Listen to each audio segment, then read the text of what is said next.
አርሰናል ምን ሆነ? ዋንጫ በላ። ምን ሪፖርት ምግብ? ኧረ ከሌላ ክለብ ጋር ተጫውቶ ዋንጫ አገኙ ዘንድሮ።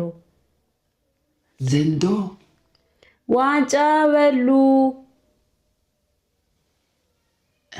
ምንድነው እሱ? አንተ እግር ኳስ ተጫውቶ ነው ከሌላ ክለብ ጋር። ከዛ ስርባቸው ነው የበሉት። ወይ ጉድ! ዋንጫ አታውቅም? እንትን የምጠጣበት ነው። ምን የሚጠጣበት? ድሮ ጠላ። ሂድ እባክህ። ምን አይነቱ ነው ይሄ? ዋንጫ አታውቅም እስከዛሬ? አውቃለሁ፣ እርጎ የምጠጡበት አውቃለሁ። የቱ ነው እንግዲህ? ዋንጫ የሆነ ነገር ሲያሸንፉ የሚሸለሙት ነገር ገባን። ብር። አዎ እውነት በላችሁ? ግን በሉ። ምኑን ነው የሚበሉት? ዋንጫ። ኧረ ድረስልኝ።